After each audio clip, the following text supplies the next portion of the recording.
ছাত্রছাত্রীরা মাধ্যমিক 2024 তোমাদের পরীক্ষা আর মাত্র 15 দিনের থেকেও কম রয়েছে। তো তোমাদের জন্য ম্যাথামেটিক্সের উপপাদ্যের কয়েকটি গুরুত্বপূর্ণ উপপাদ্য 4টি আছে। এই 4টি ভালো করে দেখে যাবে একবার হলেও, ঠিক আছে? তো এটা সাজেশন বলতেও পারো, আবার ভালো ছাত্রছাত্রীদের ক্ষেত্রে আমি একটাই সাজেস্ট করব যে কোনো রকমের সাজেশন ব্যবহার না করতে, ঠিক আছে? তো ভালো নাম্বার পাওয়ার জন্য কিন্তু সাজেশন না পড়াই ভালো। তো যারা দুর্বল ছাত্রছাত্রী তারা সাজেশনটা ব্যবহার করতে পারো।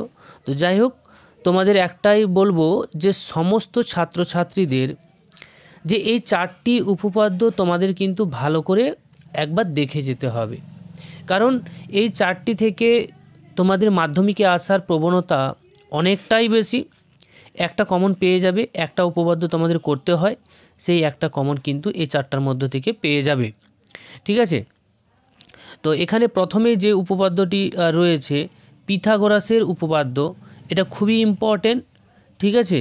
খুবই ইম্পর্টেন্ট। তোমরা পর্ষদের টেস্ট পেপার দেখেছো, এবিটিএ টেস্ট পেপার দেখেছো, তাতে দেখবে পিথাগোরাসের উপপাদ্য বারে বারে কিন্তু তোমাদের রিপিট হচ্ছে।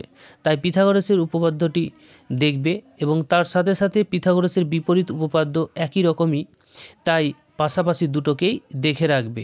ক্লিয়ার? এরপরে আসছি কেন্দ্রস্থ কোণ বৃত্তস্থ কোণের দ্বিগুণ। এটাও খুব ইম্পর্ট্যান্ট একটি প্রশ্ন, অবশ্যই এটাও করবে, কারণ যদি আমরা স্টার হিসেবে দেখি তাহলে এটাকে আমরা ট্রিপল স্টার দিয়ে রাখতে পারি। ক্লিয়ার?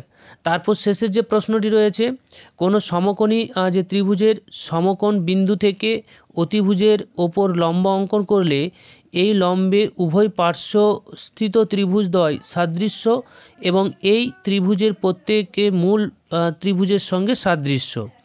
তো এই 4টি করবে। তো মেনলি তোমাদের এটাই এই ভিডিওর উদ্দেশ্য, যে তোমাদের উপপাদ্যের যে 5 নাম্বার থাকবে সেটাকে সুনিশ্চিত করা।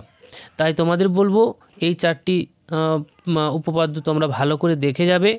তার মধ্যে পিথাগোরাস এবং কেন্দ্রস্থ কোণ বৃত্তস্থ কোণের দ্বিগুণ খুবই ইম্পর্ট্যান্ট একটি, ঠিক আছে? তো আজকে এই পর্যন্তই। Thank you.